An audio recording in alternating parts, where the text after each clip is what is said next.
அல்லேலூயா. கர்த்தரையே ஏகமாய் துதியுங்கள். அவர் நடத்தும் செயல்கள் எல்லாம் பார்த்தோரை துதியுங்கள். வல்லமையாய் கிரியை செய்யும் வல்லோரை துதியுங்கள். எல்லோரையும் ஏற்றுக்கொள்ளும் இயேசுவை துதியுங்கள். ராஜாதிராஜனாம் இயேசுராஜன் பூமியில் ஆட்சி செய்வார். அல்லேலூயா அல்லேலூயா. தேவனை துதியுங்கள். தம்புரோடும் வீணையோடும் கர்த்தரை துதியுங்கள். இரத்தத்தினார் பாவங்களை போக்கினார் துதியுங்கள். ஏக்காளமும் கைத்தாளமும் ஆமென் முழங்கிட துதியுங்கள். ஏக்காலமும் மாறாதவர் இயேசுவை துதியுங்கள். ராஜாதிராஜனாம் இயேசுராஜன் பூமியில் ஆட்சி செய்வார். அல்லேலூயா அல்லேலூயா. தேவனை துதியுங்கள். சூரியனே சந்திரனே தேவனை துதியுங்கள். ஒளியதனை எங்கள் உள்ளம் படைத்தோரை துதியுங்கள். அக்கினியே கல்மழையே படைத்தோரை துதியுங்கள். அக்கினியால் கல்மணலை உடைப்போரை துதியுங்கள்.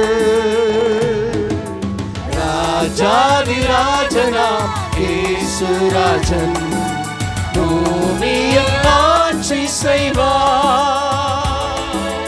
அல்லேலூயா அல்லேலூயா. தேவனை துதியுங்கள்.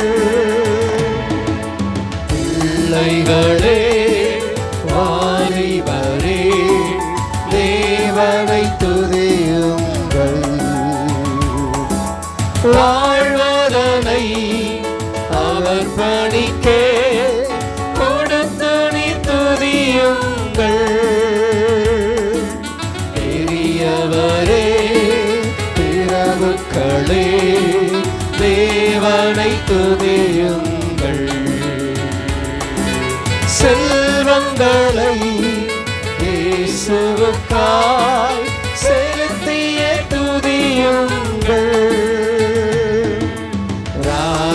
ராஜாதிராஜனாம் இயேசுராஜன் பூமியில் ஆட்சி செய்வார். அல்லேலூயா அல்லேலூயா. தேவனை துதியுங்கள்.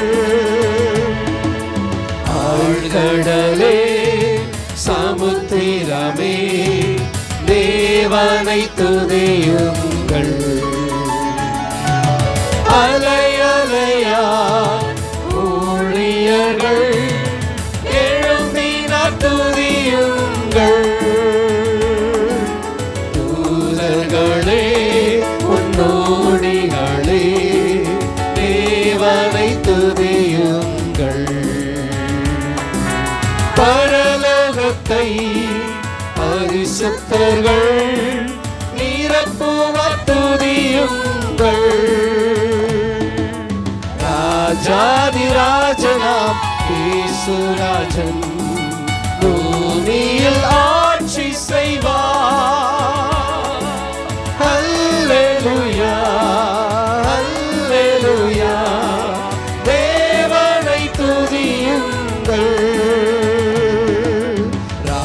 ராஜாதிராஜனாம் இயேசுராஜன் பூமியில் ஆட்சி செய்வார்.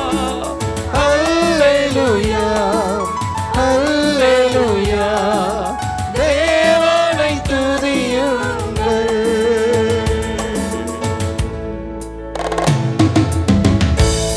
தேவனாலும் கர்த்தராகிய இயேசு கிறிஸ்துவினாலும் கிருபையும் சமாதானமும் உண்டாவதாக. ஆமென்.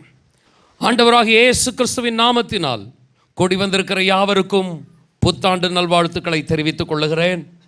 தாம் வாக்குத்தத்தம் பண்ணினதை நிறைவேற்றி முடிக்க வல்லவராக இருக்கிற ஆண்டவர் இந்த புதிய ஆண்டில் தம்முடைய வல்லமையை வெளிப்படுத்துவாராக. நமக்கு கொடுத்திருக்கிற வாக்குத்தத்தங்களை நிறைவேற்றி தம்முடைய நாமத்தை மகிமைப்படுத்திக் கொள்வாராக. கடந்த ஆண்டு நமக்கு கொடுத்த வாக்குத்தத்தம், நான் உன்மேல் அன்பாய் இருக்கிறதை அறிந்து கொள்ளும்படி செய்வேன். வாக்கு கொடுத்த ஆண்டவர் நம் மீது இருக்கிற அன்பை நாம் மாத்திரமல்ல, நம்மை சுற்றிலும் இருக்கிற மக்களும் விளங்கி கொள்ளும்படி கர்த்தர் தம்முடைய வல்லமை வெளிப்படுத்தினார். சங்கீதத்திலே வாசிக்கிறோம், கர்த்தர் எங்களுக்கு பெரிய காரியங்களை செய்தார், இது நிமித்தம் மகிழ்ந்திருக்கிறோம் என்ற வசனத்திற்கு அடுத்த வசனம் சொல்லுகிறது, புறஜாதிகளுக்குள்ளே சொல்லி கொண்டார்கள், கர்த்தர் இவர்களுக்கு பெரிய காரியங்களை செய்தார் என்று. நீங்கள் இந்த வாக்குத்தத்தத்தை கவனித்து பார்ப்பீர்களானால், நான் உன்மேல் அன்பாயிருக்கிறதை அறிந்து கொள்ளும்படி செய்வேன். நாம் மாத்திரம் அறிந்து கொள்ளும்படி அல்ல, நம்மை சுற்றிலும் இருக்கிற மக்கள் அறிந்து கொள்ளும்படி. ஹல்லேலூயா. கர்த்தர் வாக்குத்தத்தம் பண்ணுகிறதை நிறைவேற்றுகிற தேவனாய் இருக்கிறார். வாக்குத்தத்தங்களுக்கு கால அவகாசங்கள் கிடையாது, எக்ஸ்பைரி டேட் கிடையாது. நான் உன்மேல் அன்பாய் இருக்கிறதை அறிந்து கொள்ளும்படி செய்வேன் என்று கொடுக்கப்பட்ட வாக்குத்தத்தம் டிசம்பர் 31 காலாவதியாகிவிட்டது. இப்பொழுது புதிய வாக்குத்தத்தம் என்றெல்லாம் அல்ல. வேதத்தில் உள்ள வாக்குத்தத்தங்கள் ஒன்றும் அழிந்து போகக்கூடியவைகள் அல்ல. ஹல்லேலூயா. எப்பொழுதும் அந்த வாக்குத்தத்தங்கள் ஜீவன் உள்ளவைகளாக இருக்கிறது. எத்தனை பேர் ஆமென் சொல்லுகிறீர்கள்? இந்த புதிய ஆண்டிலும் தேவன் நமக்கு தந்தருளின வாக்குத்தத்தத்துக்கு நேராக நமது கவனத்தை திருப்புவோமாக. சகரியாவின் புஸ்தகம் 8ஆம் அதிகாரம் 13ஆம் வசனம். சம்பவிப்பது என்னவென்றால், யூதா வம்சத்தாரே, இஸ்ரவேல் வம்சத்தாரே, நீங்கள் புறஜாதிகளுக்குள்ளே சாபமாய் இருந்தது போலவே ஆசீர்வாதமாய் இருக்கும்படி நான் உங்களை ரட்சிப்பேன். பயப்படாதீர்கள், உங்கள் கைகள் திடப்பட கடவுது. இந்த வசனத்தில் தேவன் நமக்கு கொடுக்கும் வார்த்தை, நீங்கள் ஆசீர்வாதமாய் இருக்கும்படி நான் உங்களை ரட்சிப்பேன், பயப்படாதேயுங்கள், உங்கள் கைகள் திடப்பட கடவுது. சத்தமா ஆமென் சொல்லுங்களேன். பிரியமானவர்களே, இந்த புதிய ஆண்டில் விசேஷமான ஆசீர்வாதத்தை தேவன் நமக்காக வைத்திருக்கிறார். இந்த வாக்குத்தத்தம் தொடங்குகிறது, நீங்கள் ஆசீர்வாதமாய் இருக்கும்படி நான் உங்களை ரட்சிப்பேன். ஒரு ஆசீர்வாதத்தின் வாக்குத்தத்தத்தோடு கூட இந்த செய்தியை நான் துவங்குகிறேன். இந்த செய்தியை கொடுப்பதற்கு முன்பதாக பழைய வருடத்தின் செய்தியை பாஸ்டர் அம்மா அவர்கள் கொடுத்தார்கள். பொதுவாக நான் எந்த செய்தி எடுக்கிறேன் என்பது பாஸ்டர் அம்மாவுக்கு தெரியாது. பாஸ்டர் அம்மா என்ன செய்தி எடுக்கிறார்கள் என்பது எனக்கு தெரியாது.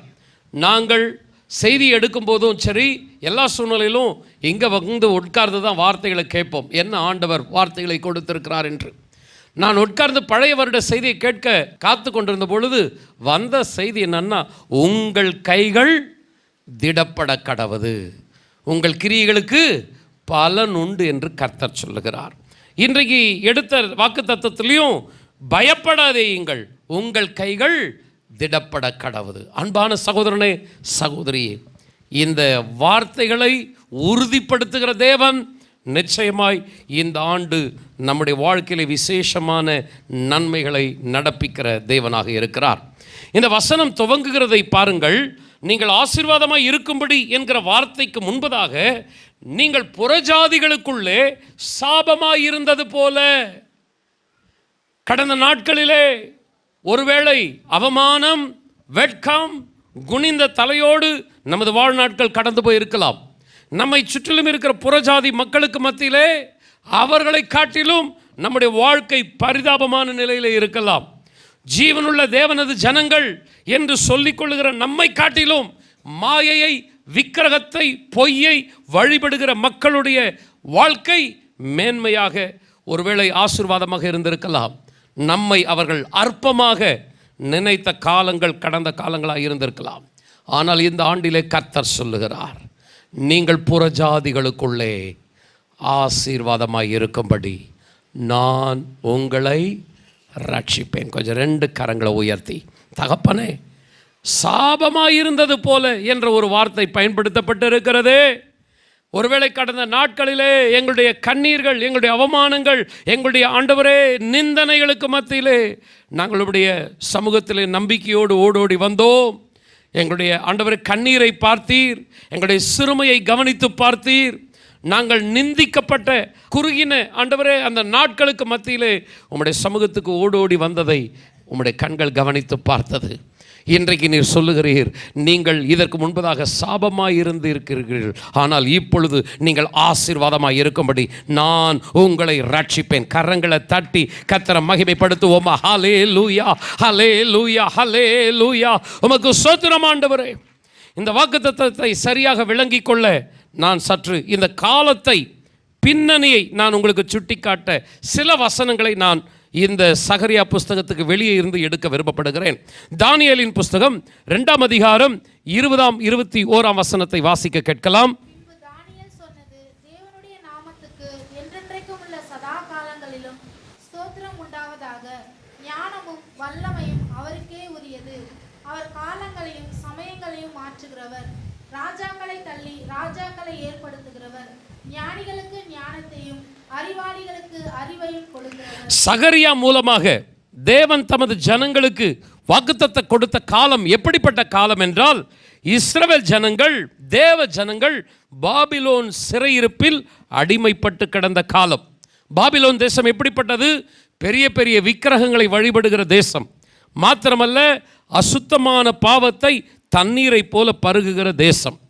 இந்த பாபிலோன் ராஜ்யம் என்பது ஏதோ ஒரு தேசத்தை ஆளுகை செய்த ஒரு ராஜ்யம் அல்ல, உலகம் முழுவதையும் ஆளுகை செய்த ஒரு தேசம், ராஜ்யம். அன்பானவர்களே, இந்த பாபிலோன் ராஜ்யம் கொடிய ஒரு அசுத்தமான ஒரு ராஜ்யமாய் காணப்பட்டது. இந்த கொடிய கரத்தில் இஸ்ரவேல் ஜனங்கள், அதாவது தேவனது மக்கள் சிக்கிக் கொண்டார்கள். இந்த காலங்களில் தான் சகரியா தீர்க்க தரிசனம் உரைக்கிறார். நீங்கள் புறஜாதிகளுக்கு மத்தியிலே சாபமாய் இருந்தது போல ஆசீர்வாதமாய் இருக்கும்படி நான் உங்களை ரட்சிப்பேன். பயப்படாதேயுங்கள், உங்கள் கைகள் திடப்பட கடவது. அன்பான சகோதரனை, சகோதரியே, இஸ்ரவேலின் தேவனை தவிர வேறெந்த தேவர்களுடைய பெயரை நாவில் கூட உச்சரிக்காத வைராக்கியம் உள்ள ஜனங்கள் தேவனுடைய ஜனங்கள். எப்படிப்பட்ட சூழ்நிலையிலும் தங்களுடைய வாழ்விலே பரிசுத்தத்தை, உத்தமத்தை காத்து கொள்ளுகிற அர்ப்பணிப்புள்ள ஜனங்கள்.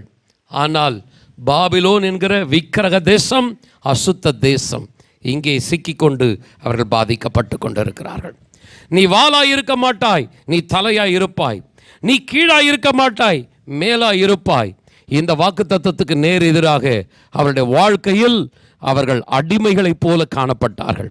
மிகவும் பரிதாபமான, அவமானமான நிந்தனைகளை அனுபவிக்கிற ஒரு சூழ்நிலைகளுக்குள்ளாய் அவருடைய வாழ்க்கை கடந்து போய் கொண்டிருக்கிறது. ஆனால் தானியேல் புஸ்தகத்திலே நாம் வாசித்தோம், அவர் காலங்களையும் சமயங்களையும் மாற்றுகிற தேவன். ஹல்லேலூயா. கர்த்தருக்கு மகிமை உண்டாகட்டும். வருடங்களில், நாட்களில், மாதங்களில் சூழ்நிலைகளை மாற்றுகிற தேவனுடைய கரம் அன்றைக்கு இஸ்ரவேல் தேசத்தில் வெளிப்பட்டது போல, தேவனுடைய ஜனங்களுடைய வாழ்விலே வெளிப்பட்டது போல, இந்த புதிய ஆண்டிலே நம்மத்திலே வெளிப்படுவதாக. ஆமென். 2 கரங்களை உயர்த்தி, தகப்பனே, ஆண்டவரே, அப்பா, நீர் ஆண்டவரே காலங்களை சமயங்களை மாற்றுகிற தேவன். அப்பா, சூழ்நிலைகளை மாற்றுகிற தேவன். ஆண்டவரே, எங்களுடைய வாழ்க்கையில் கடந்த காலத்திற்கும் இப்பொழுது இருக்கிற காலத்திற்கும் ஒரு மாற்றத்தை கர்த்தரை ஏற்படுத்துவீராக. எத்தனை பேர் ஆமென் சொல்லுகிறீர்கள்? ஹல்லேலூயா. சாபமாய் இருந்த காலங்களை மாற்றி ஆசீர்வாதமான காலங்களை எங்களுடைய வாழ்க்கையிலே கொண்டு வருகிறவர். ஆண்டவரே, உம்முடைய வல்லமை இந்த புதிய ஆண்டிலே எங்கள் மத்தியிலே வெளிப்பட கடவது. சத்தமா ஆமென் சொல்லலாமா? ராஜாக்களை தள்ளி ராஜாக்களை ஏற்படுத்துகிறவர். ஆண்டவருக்கு மகிமை உண்டாகட்டும். இந்த 2024 நம்முடைய இந்திய தேசத்துக்கு பாராளுமன்ற தேர்தல் நடைபெறுகிறது. ஆண்டவர் தமக்கு சித்தமான ராஜாக்களை தேசத்திலே கொண்டு வர வேண்டும். இந்த ராஜா வேண்டாம், இந்த ராஜா தான் வேண்டும் என்று உலக மனிதர்கள் போடுகிற கணக்கின்படி அல்ல. கர்த்தருக்கு ஸ்தோத்திரம். ஒருவேளை தேவ ஜனங்கள் நினைத்திருக்கலாம், இந்த ராஜாவின் காலத்தில் எனக்கு விடிவே கிடைக்காது, இந்த ராஜா போனால்தான், வேறொரு ராஜா வந்தால்தான் தேவனது ஜனங்களாகி எங்களுக்கு ஒரு மாற்றம், விடிவு காலம் வரும். இது மனிதன் போடுகிற கணக்காக இருக்கும். ஆனால் நம்முடைய ஆண்டவர் சர்வ வல்லமையுள்ள தேவன்.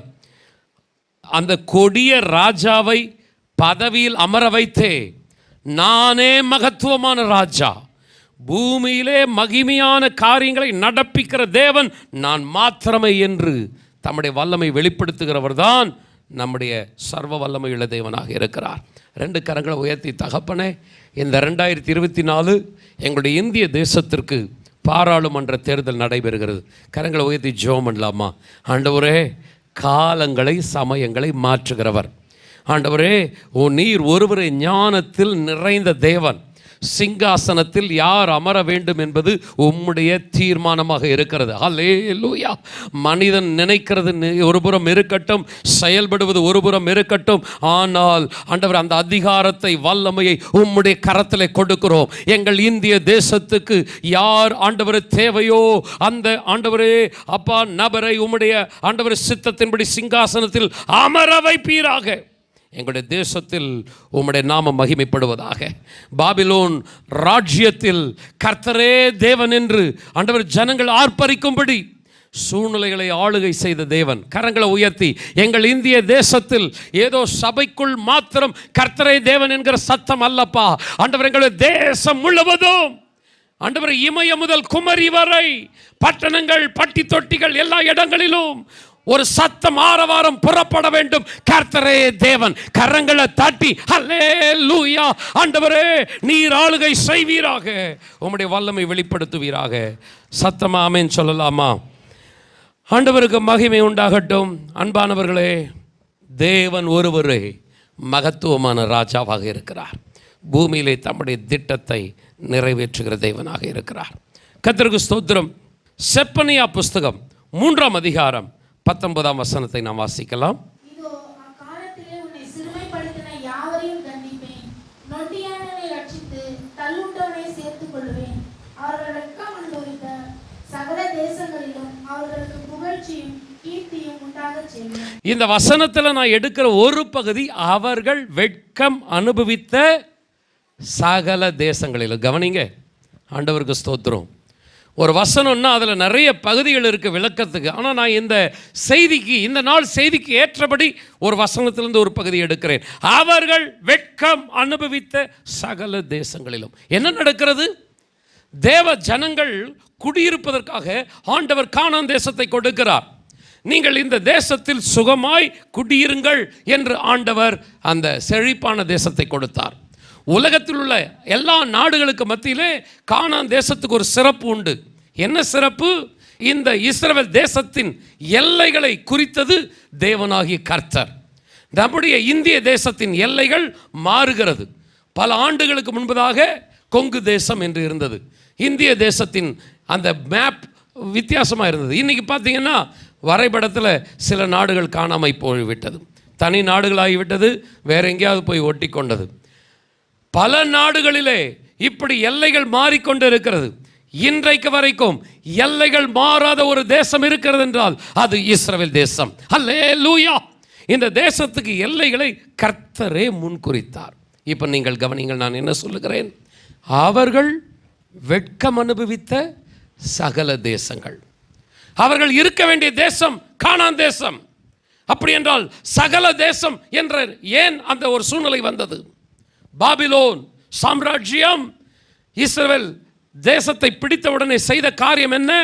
தேவனது ஜனங்கள் அந்த தேசத்தில் இராதபடி சிதறடிக்கப்பட்டார்கள். அங்கும் இங்கும் உலகமெங்கும் அவர்கள் சிதறி போனார்கள்.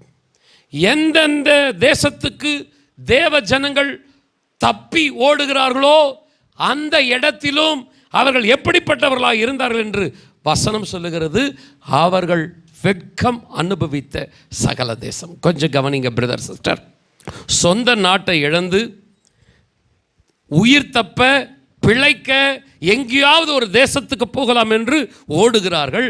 ஆனால் அந்த தேசத்திலும் அவர்கள் துன்பங்களையும் வேதனைகளையுமே சந்தித்து கொண்டிருந்தார்கள். வெட்கத்தோடு கூட அவருடைய வாழ்நாட்கள் கடந்து போய் கொண்டிருந்தது. அவர்கள் எந்த அளவுக்கு வேதனைப்பட்டார்கள். இன்னொரு புத்தகத்திலிருந்து ஒரு வசனத்தை சுட்டி காட்டுகிறேன். நெகேமியாவின் புஸ்தகம் 1ஆம் அதிகாரம் 3ஆம் வசனம். அதற்கு அவர்கள் சிறையிருப்பில் மீந்திருக்கிறவர்கள் அந்த தேசத்திலே மகா தீங்கையும் நிந்தையையும் அனுபவிக்கிறார்கள். எருசலேமின் அலங்கம் இடிபட்டதும் அதன் வாசல்கள் அக்கினியால் சுட்டெரிக்கப்பட்டதுமாய் கிடக்கிறது என்றார்கள். அன்பானவர்களே, நான் நெகேமியாவிலிருந்து, சகரியாவிலிருந்து, செப்பனியாவிலிருந்து, தானியேல் புஸ்தகத்திலிருந்து என்று பல புஸ்தகத்திலிருந்து நான் வசனங்களை எடுத்தாலும் இந்த வசனங்கள் எல்லாம் சொல்லப்பட்ட காலகட்டம் ஒரே காலகட்டம் தான். எந்த காலகட்டம்? சகரியா சொல்லுகிறார் பாருங்கள், நீங்கள் புறஜாதிகளுக்குள்ளே சாபமாய் இருந்தது போல ஆசீர்வாதமாய் இருக்கும்படி நான் உங்களை ரட்சிப்பேன்னு சொல்லுகிறாரே, அந்த காலகட்டம் தான். சரி, நெகேமியா 1:3 என்ன சொல்லுகிறது?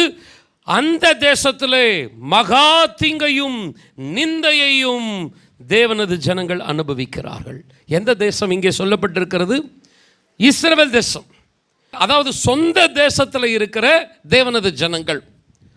அதாவது சொந்த ஊரில் தான் நமக்கு பாதுகாப்பு. வேற ஒரு ஊருக்கு போனால் தான் நமக்கு சரியான ஒரு வரவேற்பு இருக்காது.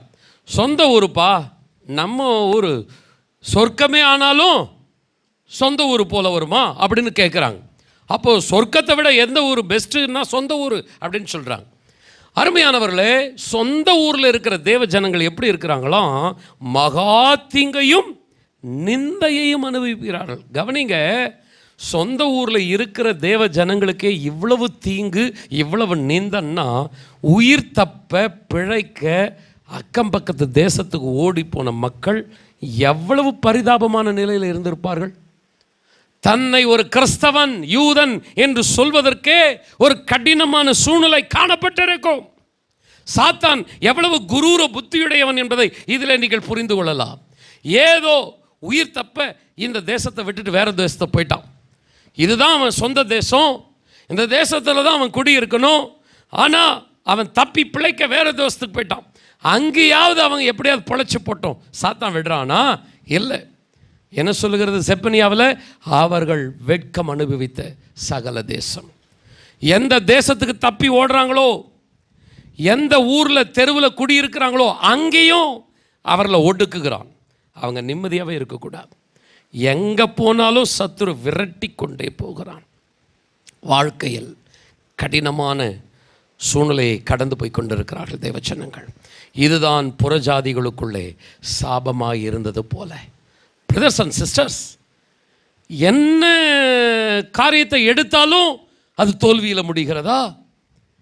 வியாபாரம் அல்லது பிள்ளைகளுக்கான ஏதாகிலும் ஒரு முயற்சி, சரி இதை விட்டுட்டு அதை செய்யலாம், மாற்றி மாற்றி குடும்பத்தின் நன்மைக்காக, பிள்ளைகளின் ஆசீர்வாதத்துக்காக, வாழ்வாதாரத்திற்காக எதையாகிலும் செய்யலாம், வாழ்க்கையிலே முன்னேறலாம். எப்படி முயற்சி எடுத்தாலும் சாபமான, தோல்வியான, வெட்கமான, அவமானமான நிலையா? மாற்றங்களே இல்லையா? சத்துரு எவ்வளவு கொடூரமாய் தேவனது ஜனங்களை நசுக்கி கொண்டிருக்கிறார். அன்பான சகோதரனை சகோதரி, இந்த வருடத்தின் துவக்கத்தில் நான் ஒன்றை சொல்லுகிறேன். நீங்கள் புறஜாதிகளுக்குள்ளே அவமானமாய், சாபமாய், நிந்தையாய், வெட்கம் அனுபவித்த அந்த நாட்களை கர்த்தர் கணக்கில் வைத்திருக்கிறார். ஆண்டவர் சொல்லுகிறார், எப்படி இதற்கு முன்பதாக நீங்கள் சாபமாய் இருந்தீர்களோ ஆசீர்வாதமாய் இருக்கும்படி நான் உங்களை ரட்சிப்பேன். அல்லேலூயா. ரட்சிப்பேன் என்று சொல்லுகிற ஒரு வார்த்தைக்கு என்ன அர்த்தம்னா, நான் உங்களை விடுவிப்பேன், நான் உங்களை உயர்த்துவேன். அல்லேலூயா.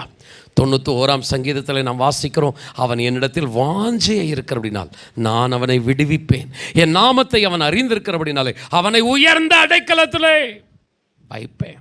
இந்த 2024 கர்த்தருடைய ரட்சிப்பை உங்கள் கண்கள் பார்க்க போகிறது. எத்தனை பேர் ஆமென் சொல்லுகிறீர்கள்? கரங்களை தட்டி கர்த்தரை மகிமைப்படுத்தலாமா? அல்லேலூயா, அல்லேலூயா. உங்களுடைய துக்கங்கள், உங்களுடைய வெட்கங்கள், உங்களுடைய அவமானங்கள், உங்களுடைய நிந்தைகள் எல்லாவற்றுக்கும் கர்த்தர் கணக்குகளை வைத்து பலனை தருகிற தேவன்.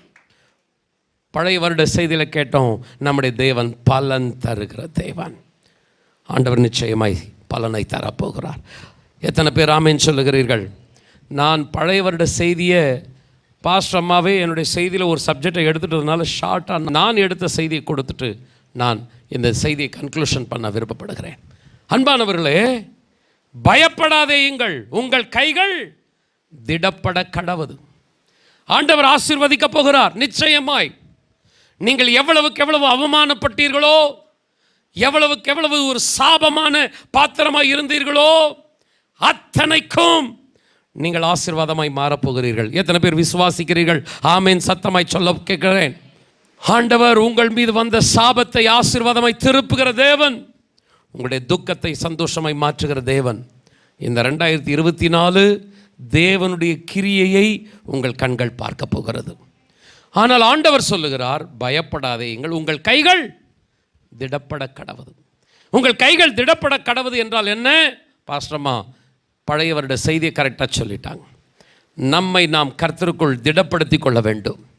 ஆண்டவருக்குள் நம்மை உறுதிப்படுத்தி கொள்ள வேண்டும். ஒரு சம்பவத்தை நான் சுட்டிக்காட்டி நான் இதை சுருக்கமாய் முடித்து விடுகிறேன். தாவீது நெருக்கப்படுகிறான், பாதிக்கப்படுகிறான், கடினமான சூழ்நிலைக்குள் அவன் கடந்து போகிறான். ஏற்கனவே தேசத்தில் பிரச்சனை என்று தேவனது ஜனங்கள் வேறு தேசத்துக்கு ஓடி போகிறார்கள். வேறு தேசத்துக்கு ஓடி போனாலும் அங்கேயும் அவர்களை ஒடுக்கி அவர்களை நிர்மூலமாக்க துடிக்கிறானே சத்துரு. அதே போல சூழ்நிலை தாவீதுக்கு. சவுலின் கைக்கு தப்பிக்கொள்ள தாவீது அங்கும் இங்கும் பயந்து ஓடிக்கொண்டிருக்கிறான். அப்படி அவன் பயந்து ஓடி ஒளிந்து கொண்டிருக்கிற இடத்துல கடன்பட்டவர்கள், முறுமுறுக்கிறவர்கள், பாதிக்கப்பட்ட மக்கள் தாவீதை தேடி வருகிறார்கள். தாவீதே, நாங்கள் உமக்கு சேவகர்களாக இருக்கிறோம், நீர் எங்களுக்கு தலைவராக இருப்பீராக. அவனே தன்னுடைய உயிரை கையிலே பிடித்து கொண்டு ஓடிக்கொண்டிருக்கிறான். ஆனால் அவனை தேடி சில கூட்டம் என்னை காப்பாற்று என்று வருகிறது. தன்னை காப்பாற்றுவதற்கு ஓடிக்கொண்டிருக்கிற தாவீது தன்னை தேடி வந்தவர்களை காப்பாற்றுவதற்கு தலைவனாகிறான். அந்த கூட்டம் எப்படிப்பட்ட கூட்டம்? பாதிக்கப்பட்ட கூட்டம், பிரச்சனைகளினாலே மிகவும் வேதனையோடு கூட இருக்கிற கூட்டம். அந்த கூட்டத்துக்கு தலைவனாக மாறின தாவீது சில உதவிகளை செய்து கொண்டிருக்கிறான். கவனிங்கள் அருமையானவர்களே, அவர்கள் ஒரு இடத்திலே தங்கியிருக்கிறார்கள். அந்த இடத்தின் பெயர் சிக்லாக். அந்த இடத்துல தங்கியிருக்கும்போது திடீரென்று அமலேக்கியர்கள் படையெடுத்து வருகிறார்கள். அமலேக்கியர்கள் படையெடுத்து வந்து தாவீதின் குடும்பம் மாத்திரமல்ல, யார் யார் குடும்பம் இருக்குதோ ஒட்டுமொத்த குடும்பத்தை சிறைப்பிடித்து கொண்டு போய் விடுகிறார்கள். இந்த புருஷர்கள், அதாவது ஆண்கள் என்ன செய்திருக்கிறார்கள் என்றால், தங்களுடைய குடும்பத்தை காப்பாற்றுவதற்கு, வாழ்வாதாரத்திற்கு ஏதாயிலும் வெளியே போய் ஆகாரத்தை ஆயத்தம் பண்ணி வர சென்றிருக்கிறார்கள். அந்த நேரத்தில் இந்த சம்பவம் நடந்து விட்டது. இப்பொழுது திரும்பி வருகிறார்கள். சிக்லாக் பற்றி எரிந்து கொண்டிருக்கிறது. வீடு இல்லை, வீட்டில் மனைவி இல்லை, பிள்ளைகள் இல்லை, பொருட்கள் இல்லை, எல்லாமே எரிந்து கொண்டு இருக்கிறது. பார்த்த காட்சியை பார்த்த உடனே தாவீது அழ ஆரம்பிக்கிறான். எல்லாரும் அழுகிறார்கள். வசனம் சொல்லுகிறது, தங்களுக்கு பலன் இல்லாமற் போக மட்டும் அவர்கள் அழுதார்கள். கவனிங்க, உயிர் தப்ப ஓடுகிற தாவீதுக்கு அங்கேயும் வேதனை, வெட்கத்தை போகிற இடத்துலெல்லாம் அனுபவிக்கும்படி தாவீதினுடைய வாழ்க்கை அவ்வளோ பாதிக்கப்பட்டுச்சு. பிரதர் சிஸ்டர், எங்கே போனாலும் நிம்மதி இல்லை, தொட்ட வேலையெல்லாம் போகிற இடம்லாம் பிரச்சனை, என்ன செய்தாலும் என்னுடைய வாழ்க்கையில் ஆசீர்வாதம் இல்லை, ஒரு சாபமான ஒரு பிள்ளையா நான் இருக்கிறேன், ஏன் தான் நான் பிறந்தேன் அப்படின்னு நினைக்கிற அளவுக்கு உங்களுடைய வாழ்நாட்கள் கடந்த காலங்களாக இருந்திருக்கலாம். தாவீது என்ன செய்தான் தெரியுமா? இந்த வாக்குத்தத்த வசனத்தில் 2ஆம் பகுதி சொன்ன ஒரு காரியம், பயப்படாதே எங்கள் உங்கள் கைகள் திடப்பட கடவுது. தாவீது என்ன செய்தான்? தாவீது தன்னை கர்த்தருக்குள் திடப்படுத்தி கொண்டான். பிரதர் அண்ட் சிஸ்டர், எத்தனை கடினமான சூழ்நிலையிலும் தாவீது செய்த ஒரு காரியம், தன்னை கர்த்தருக்குள் திடப்படுத்தி கொண்டான். ஒரு கேள்வியை நான் வைத்துவிட்டு நான் வாக்குத்தத்தத்துக்குள்ளாய் கடந்து போகிறேன். கடந்த வருடத்தில் எவ்வளவோ கண்ணீரின் பாதைகள், அவமானங்கள், சாபமான வாழ்க்கை போன்ற சூழ்நிலைகள், ஒரு இடத்திலிருந்து இன்னொரு இடத்திற்கு நாம் தப்பிச் செல்ல வேண்டும் என்று போனால் போகிற இடத்திலேயும் பிரச்சனை, இந்த வருமானம், இந்த வேலை தான் எனக்கு செட் ஆகவில்லை, வேறொரு வேலை, வேறொரு வருமானம், வேறொரு முயற்சி என்று எடுத்தால் அங்கேயும் நஷ்டம். இப்படி தொடர் பிரச்சனைகள். என்ன முடிவெடுத்திருக்கிறீர்கள்? போகிற இடத்திலெல்லாம் வேதனை, திரும்புகிற பக்கமெல்லாம் கண்ணீர். இஸ்ரவேல் ஜனங்களுக்கு நேராக கர்த்தருடைய வார்த்தை வருகிறது, பயப்படாதேயுங்கள், உங்கள் கைகள் திடப்பட கடவுது. தாவீது தான் காப்பாற்றின மக்களே தனக்கு விரோதமாய் எழும்புகிறார்கள். என்ன முடிவெடுக்கிறார்கள்? எந்த மக்கள் தன்னை தேடி வந்து எனக்கு தலைவனாயிரு, எங்களை காப்பாற்று என்று சொன்னார்களோ, அவர்களை காப்பாற்றுவதற்கு தாவீது தன் வாழ்க்கையை அர்ப்பணித்தானோ, அந்த மக்களை தாவீதின் உயிரை தேடுகிறார்கள். தாவீதை கல்லெறிந்து கொள்ள வேண்டும். வசனம் சொல்லுகிறது, தாவீது துடி துடித்து அவர்களுக்கு விரோதமாக எதையும் பேசவில்லை, கர்த்தருக்குள் தன்னை திடப்படுத்தி கொண்டான்.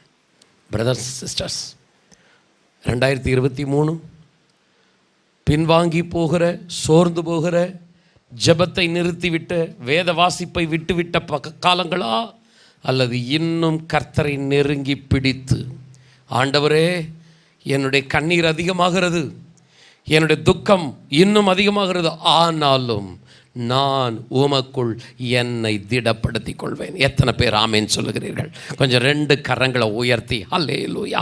சத்துரு என்னை பின்தொடர்ந்து என்னை நெருக்கினாலும், திரும்புகிற பக்கமெல்லாம் பிரச்சனைகளை ஏற்படுத்தி என்னை வெட்கத்திற்குள் தள்ளினாலும், இதோ இந்த காலவெளியிலே, இந்த வருடத்தின் துவக்கத்தில் ஒரு தீர்மானத்தை நான் எடுக்கிறேன், நான் உமக்குள் என்னை திடப்படுத்திக் கொள்வேன். கரங்களை தட்டி அல்லேலூயா. வேதத்தை வாசிக்கிறதிலே, ஜெபிக்கிறதிலே, சபைக்குடி வருகிறதிலே நான் குறைவுபட மாட்டேன். எனக்கும் உமக்கும் உள்ள உறவில் நான் என்னை திடப்படுத்திக் கொள்வேன். எத்தனை பேர் ஆமேன் சொல்லுகிறீர்கள்? எத்தனை பேர் ஆமேன் சொல்லுகிறீர்கள்? ஷாத்ராக், மேஷாக், ஆபேத்நேகோ விடுவித்தால் தான் கர்த்தரை ஆராதிப்போம். எல்லாய் என் கர்த்தர் விடுவித்தாலும் சரி, விடுவிக்காவிட்டாலும் சரி, நாங்கள் யாரைத்தான் ஆராதிப்போம்? ஆண்டவரையே ஆராதிப்போம். இதுதான் கைகள் திடப்பட கடவது. பிரதர் சிஸ்டர், யோபு திடீரென்று அவனுடைய வீட்டை மரணம் சூழ்ந்து கொண்டது. எதிர்பாராத நேரத்தில் அவனுடைய சந்தோஷமான வீடு கண்ணீர் நிறைந்த வீடாய் மாறிவிட்டது. என்ன தீர்மானம் எடுக்கிறான்? கர்த்தர் கொடுத்தாலும் சரி, கர்த்தரை எடுத்தாலும் சரி, தாழ விழுந்து என் கர்த்தரை நான் பணிந்து கொள்வேன். அல்லேலூயா. எத்தனை பேர் ஆமேன் சொல்லுகிறீர்கள்? கொஞ்சம் சத்தம் ஆமேன் சொல்லுங்கள். உங்கள் கைகள் திடப்பட கடவுது என்றால் என்ன அர்த்தம்? நெருக்கடிகளுக்கு மேல் நெருக்கடி வந்தாலும், பிரச்சனைகளுக்கு மேல் பிரச்சனை வந்தாலும், நான் கர்த்தருக்காக வைராக்கியமாக இருப்பேன். அவரை ஆராதிப்பதிலே, அவரை தொழுது கொள்வதிலே நான் பின்னிட்டு போகவே மாட்டேன். ஆனால் ஒரு துக்கம் என்ன, ஒரு வருத்தம் என்ன? பாபிலோன் தேசத்தில் அந்த ராஜா விடுத்த மிரட்டலுக்கு அநேக வாலிபர்கள் பயந்து அந்த விக்கிரகத்துக்கு முன்பாக தாழ விழுந்து பணிந்து கொண்டார்கள். 7 மடங்கு அக்கினியை நான் ஏற்றி விடுவேன், சிங்க கெபியிலே போட்டு விடுவேன். பயந்து போய் விக்கிரகங்களுக்கு முன்பதாக பணிந்து விட்டார்கள். அன்பானவர்களே, சபை கூடி வருதலை விட்டு விட்டீர்களா? போன வருடம் ஜெபம் பண்ணுவதை குறைத்து விட்டீர்களா? வேதம் வாசிப்பு முற்றிலும் அற்று போயிற்றா? உங்களுக்கும் கர்த்தருக்கும் உள்ள உறவிலே விரிசல் ஏற்பட்டு விட்டதா? சத்துரு விடுத்த மிரட்டலில் நீங்கள் விழுந்து போய்விட்டீர்கள். அங்கே வாலிபர்கள் விக்கிரகத்துக்கு முன்பாக விழுந்தார்கள், நீங்கள் சத்துருவின் காலடியிலே விழுந்து விட்டீர்கள். நீங்கள் சொல்ல வேண்டிய ஒன்று, ஷாத்ராக், மேஷாக், ஆபேத்நேகோவை போல, என் கர்த்தர் விடுவித்தாலும் சரி, விடுவிக்காவிட்டாலும் சரி. எத்தனை பேர் ஆமென் சொல்கிறீங்க? கொஞ்சம் கரங்களை உயர்த்தி ஹல்லேலூயா. என் பிரச்சனை தீர்ந்தால் என்ன, தீராவிட்டால் என்ன, என் தேவனை நான் ஆராதிப்பேன். கரங்களை தட்டி ஹல்லேலூயா. யோபு சொல்லுகிறான், என் கர்த்தர் கொடுத்தாலும் சரி, எடுத்தாலும் சரி, நான் என் தேவனை பணிந்து கொள்ளுவேன். கர்த்தருக்கான வைராக்கியம் என்ன செய்யும்? வாசியுங்கள், சகரியா 8ஆம் அதிகாரம் 2ஆம் வசனம். நான் சீயோனுக்காக கடும் வைராகியம் கொண்டேன், அதற்காக மகா உக்கிரமான வைராகியம் கொண்டேன் என்று சேனைகளின் கர்த்தர் சொல்லுகிறார். இந்த 8ஆம் அதிகாரத்திலே தான் கர்த்தர் சொல்லுகிறார், நீங்கள் சாபமாய் இருந்தது போல ஆசீர்வாதமாய் இருக்கும்படி நான் உங்களை ரட்சிப்பேன். இந்த வாக்குத்தத்தம் கொடுக்கும்போது ஆண்டவர் 2ஆம் வசனத்தில் சொல்லுகிறார், நான் என் ஜனத்திற்காக கடும் வைராக்கியம் கொண்டவராய் இருக்கிறேன். சத்துரு என் ஜனங்களுக்கு விரோதமாய் உக்கிரமான கோபத்தோடு கூட இறங்கி அவன் ஒடுக்கி கொண்டிருக்கிறான். எங்கே போனாலும் அவர்களை துரத்தி அவர்களை நசுக்கி கொண்டிருக்கிறான். அதே வார்த்தையை 8ஆம் அதிகாரம் 2ஆம் வசனத்தில் சொல்லுகிறார், நான் கடும் வைராக்கியம் கொண்டேன் என்று சொன்ன தேவன் மறுபடியும் சொல்லுகிறார், மகா உக்கிரமான வைராக்கியத்தை நான் என் ஜனத்திற்காக வைத்திருக்கிறேன். பிரதர் அண்ட் சிஸ்டர், சொந்த தேசத்தில் வைராக்கியம், அடுத்த தேசத்துக்கு போகும் பொழுது இன்னும் பிரச்சனை அதிகமாகிறது. சத்துரு இன்னும் 7 மடங்கு அக்கினி ஏற்படுத்துகிறான். ஆனாலும் அங்கே இன்னும் கடும் வைராக்கியம். என்ன நடந்தாலும் கர்த்தருக்கு தான். ஆண்டவர் எப்படி இருக்கிறாரு? நான் கடும் வைராக்கியம் கொண்டேன். 2வது சொல்கிறார், மகா உக்கிரமான வைராக்கியம் கொண்டேன். இந்த 2024 உங்களுக்கும் எனக்கும் கர்த்தர் எப்படி இருக்கணும்னா மகா உக்கிரமான வைராக்கியம். கொஞ்சம் கரங்களை உயர்த்தி ஹல்லேலூயா. ஆண்டவர் இந்த ஸ்டாண்டர்டை எடுக்கணும்னா நமக்குள்ள இருக்கிற ஒரு அர்ப்பணிப்பு என்னன்னா, வைராக்கியமாக அல்ல, மகா வைராக்கியத்தோடு, கடும் வைராக்கியத்தோடு, ஜீவனையே பணயமாய் வைக்கிற ஒரு வைராக்கியத்தோடு நாம் கர்த்தருக்காக நிற்க வேண்டும். சகோதரனே, சகோதரியே, இந்த 2024 நான் ஆணித்தரமாய் சொல்லுகிறேன், உங்களுடைய சாபமான சூழ்நிலை மாறும். உங்களுடைய பிரச்சனைகள் எங்கே எல்லாம் நீங்கள் தலை குனிந்து நின்றீர்களோ அங்கே கர்த்தர் உங்கள் தலையை நிமிரச் செய்வார். ஹல்லேலூயா. செப்பனியா 3:19 என்ன வாசித்தோம்? அவர்கள் வெட்கம் அனுபவித்த சகல தேசத்திலும் நான் அவர்களை கீர்த்தியும் புகழ்ச்சியுமாய் வைப்பேன். எங்க என் ஜனம் வெட்கப்பட்டுச்சோ அங்க என் ஜனத்தை உயர்த்துவேன். எத்தனை பேர் ஆமென் சொல்றீங்க? எங்க நீங்க அவமானப்பட்டீங்களோ, எங்க நீங்க உதாசனப்படுத்தப்பட்டீங்களோ, எங்க நீங்க நசுக்கப்பட்டீர்களோ, கொஞ்சம் கரங்களை உயர்த்தி கர்த்தர் சொல்லுகிறார், உங்களை கீர்த்தியும் புகழ்ச்சியுமாக நான் வைப்பேன். ஆமென் சொல்ல கேட்கிறேன். அன்பானவர்களை, கர்த்தருக்கு ஸ்தோத்திரம். நான் இன்னொரு வசனத்தை உங்கள் மத்தியில் வைத்து நான் செய்தியை முடிக்க விருப்பப்படுகிறேன்.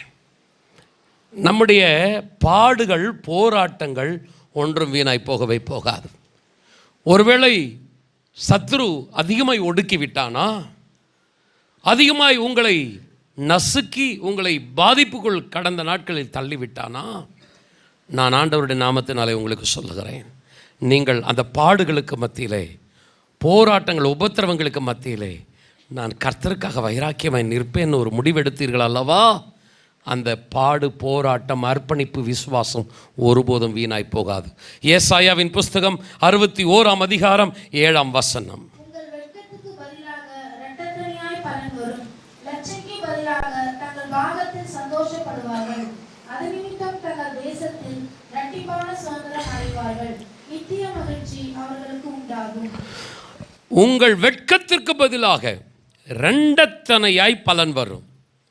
பிரதர்ஸ் அண்ட் சிஸ்டர்ஸ், உங்களுடைய துன்பங்கள், உங்களுடைய பாடுகள், உங்களுடைய போராட்டங்கள், ஆண்டவர் இரண்டத்தனையான பலனை தருகிற தேவனாய் இருக்கிறார். தேவனது ஜனங்களை குறித்து நான் சொன்னேன், சாத்ராக், மேஷாக், ஆபேத்நேகோ மரணமே வந்தாலும் பரவாயில்லை என்று துணிந்து நின்றார்கள். கர்த்தர் அவர்களை உயர்வான இடத்திற்கு கொண்டு போனார். கொடுத்தாலும் எடுத்தாலும் கர்த்தரை ஆராதிப்பேன் என்று வைராக்கியமாய் தேவனுடைய ஆலயத்துக்கு ஓடோடி வந்து தாழ விழுந்து பணிந்து கொண்டான் யோபு. ஆண்டவருடைய வாழ்க்கையில் எல்லாவற்றையும் 2 மடங்காய் ஆசீர்வதித்தார். உங்கள் வெட்கத்திற்கு பதிலாக இரண்டத்தனையாய் பலன் வரும். ஒருபோதும் உங்களுடைய கைகள் வீணாக கழுவப்படாது. உங்களுடைய ஜெபம் வெறுமையாக மடிக்கு திரும்பி வராது. நீங்கள் தேவனுடைய நாமத்திற்காய் காண்பிக்கிற அந்த அன்புள்ள பிரயாசத்தை மறந்து விடுவதற்கு தேவன் அநீதியுள்ளவர் அல்ல. உங்களுடைய அலைச்சல்களை பார்க்கிற தேவன், உங்களுடைய கண்ணீரை துருத்தியில் வைத்திருக்கிற தேவன் சரியான நேரத்தில் பலன்களை தருவார். இரண்டத்தனையான பலன் என்ன? இந்த பலனை மாத்திரம் நான் சுட்டி காட்டி முடிக்கிறேன். ஆண்டவர் சொல்றாரு, இரண்டத்தனையான பலன் என்ன? மறுபடியும் நான் உங்களை செப்பனியா 3:19 வசனத்துக்கு நேராக நடத்துகிறேன். வாசியுங்கள்.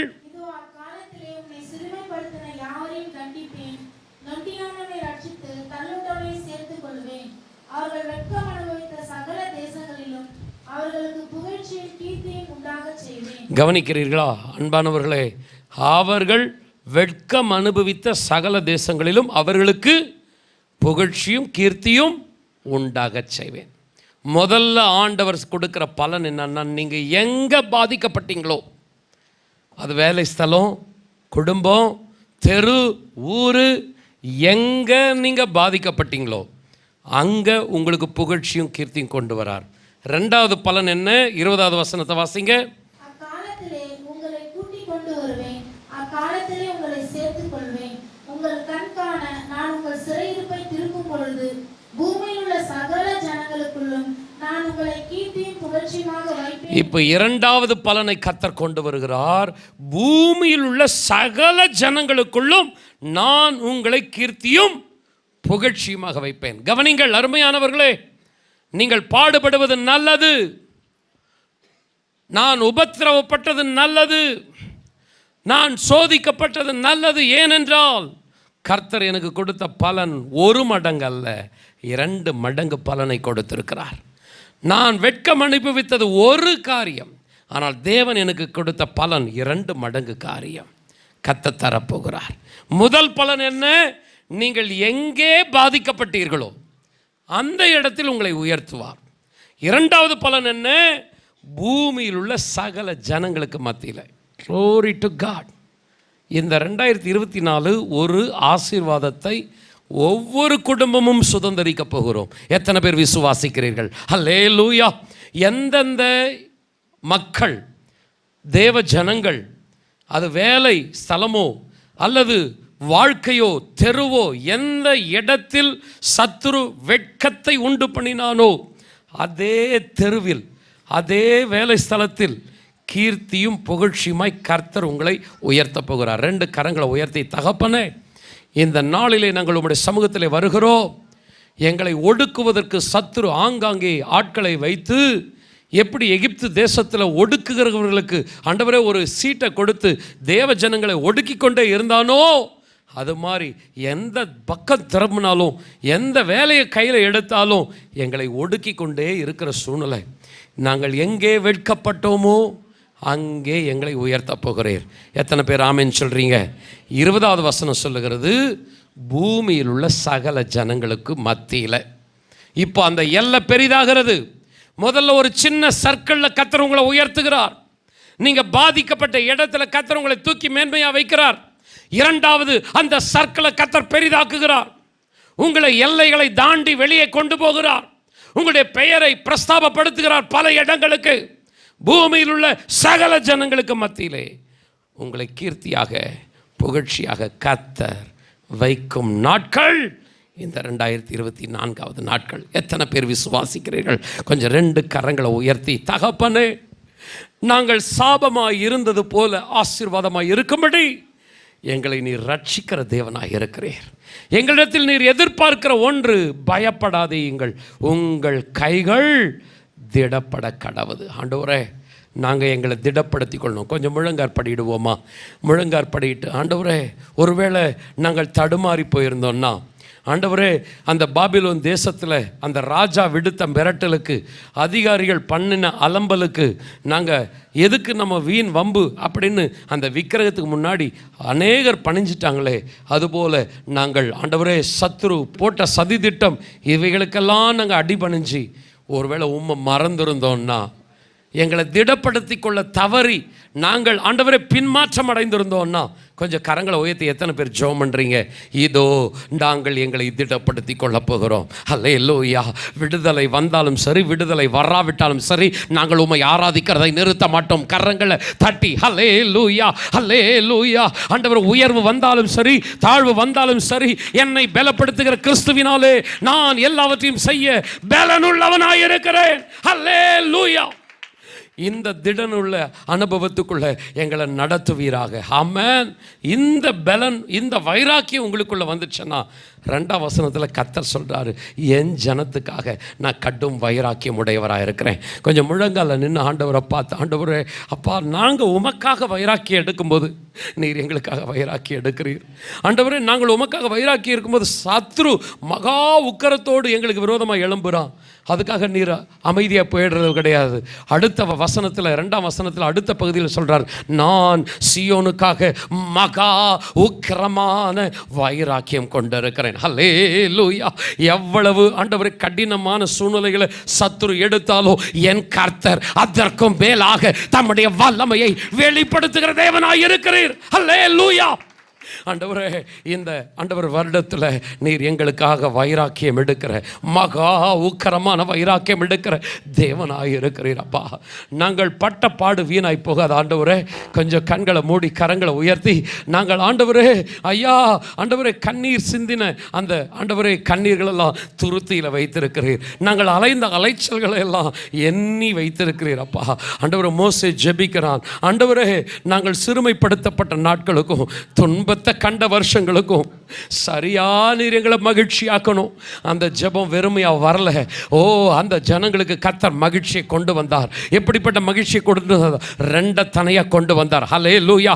எங்கே அவர்கள் வெட்கம் அனுபவித்தார்களோ அங்கே கர்த்தர் அவர்களை உயர்த்தினார். 2ஆவதாக, பூமியில் உள்ள சகல ஜனங்களுக்கு மத்தியில் கரங்களை தட்டி, ஓ நம்முடைய தேவன் சரியாய் மகிழ்ச்சியாக்குகிறவர், இதோ நிச்சயமாகவே முடிவு உண்டு, உங்களுடைய நம்பிக்கை வீண் போகாது, உங்களுக்காக கர்த்தர் யாவையும் செய்து முடிப்பார். ஹல்லேலூயா.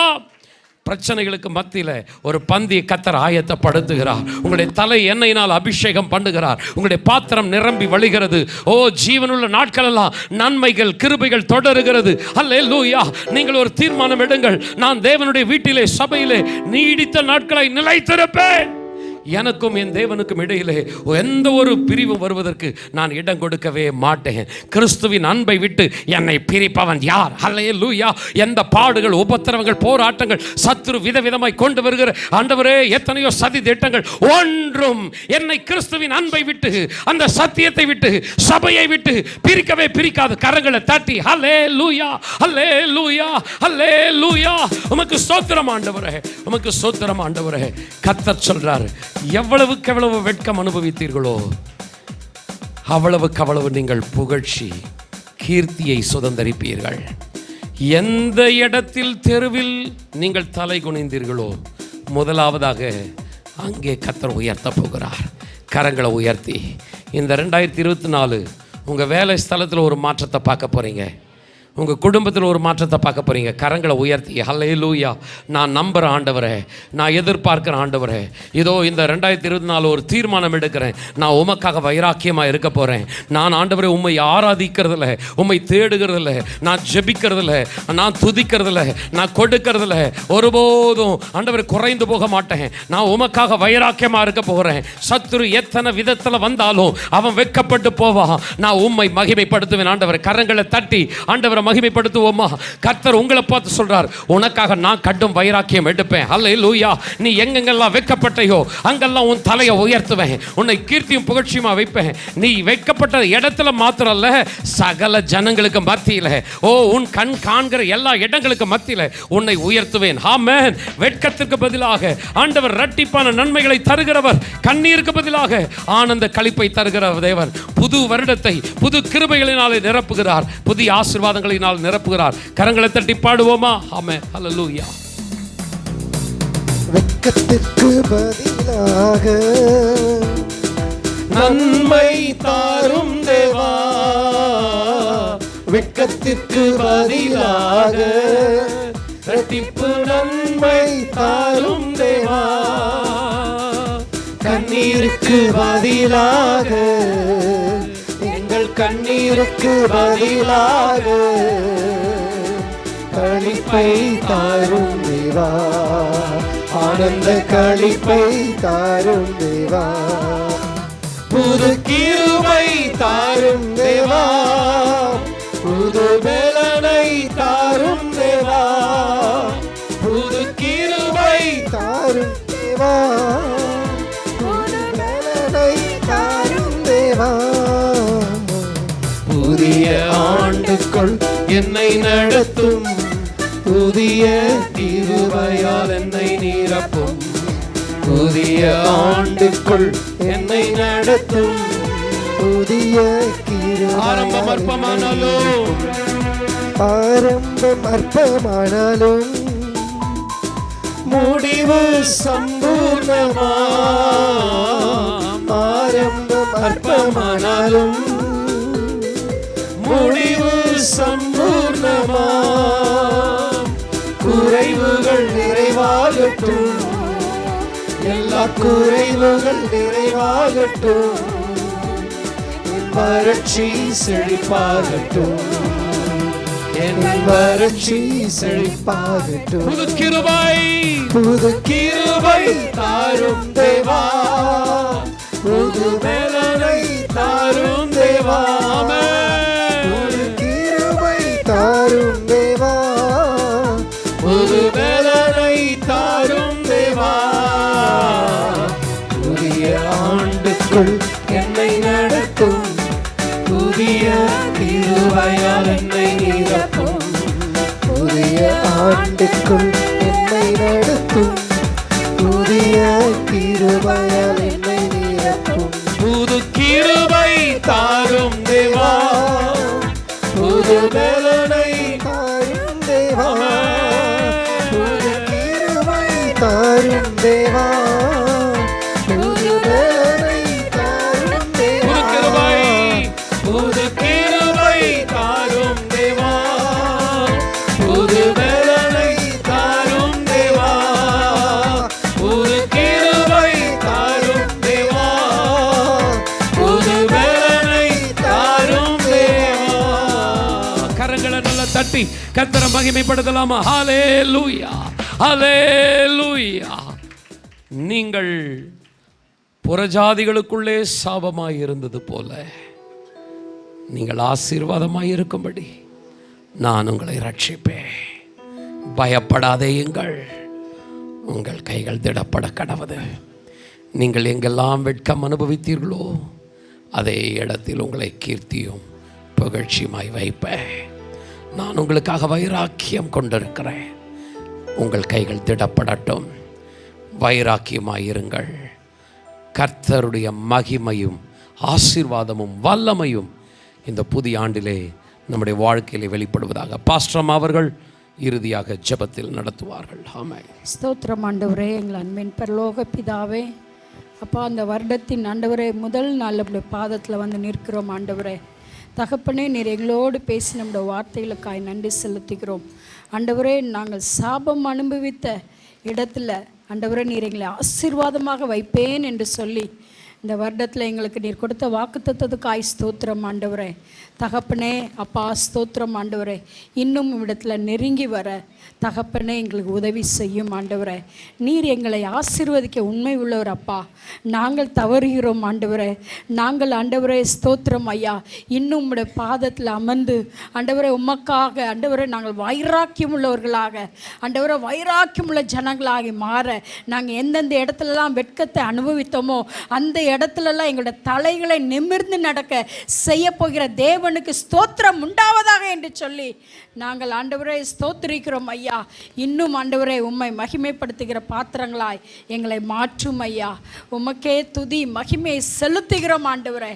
நீர் ஆண்டவரே எங்கள் மூலமாக ஆண்டவரே எங்களுடைய பட்டணத்தில் எங்களுடைய கிராமத்தில் நீர் மகிமைப்படும்படியாக நம்முடைய கரத்தில் ஒப்பு கொடுக்கிறோம் ஆண்டவரே. தகப்படே நீர் மகிமைப்படுவீராக. ஆசீர்வதிங்க இயேசுவின் நாமத்தில் பிதாவே, ஆமென். என் ஆத்துமாவே கர்த்தரை ஸ்தோத்திரி, என் முழு உள்ளமே பரிசுத்த நாமத்தை ஸ்தோத்திரி. என் ஆத்துமாவே கர்த்தரை ஸ்தோத்திரி. கர்த்தர் செய்த சகல உபகாரங்களை மறவாதே. ஆமென். நம்முடைய கர்த்தராகிய இயேசு கிறிஸ்துவின் கிருபையும் பிதாவாகிய தேவனது அன்பும் பரிசுத்த ஆவியானவருடைய ஆசீர்வாதமான வழி நடத்துதலும் நம் அனைவரோடு கூட இந்த புதிய ஆண்டில் தங்கி நிலைத்திருப்பதாக வழி நடத்துவதாக. ஆமென். Praise the lord. கர்த்தர் உங்களை ஆசீர்வதிப்பாராக. உங்கள் யாவருக்கும் புத்தாண்டு வாழ்த்துக்கள்.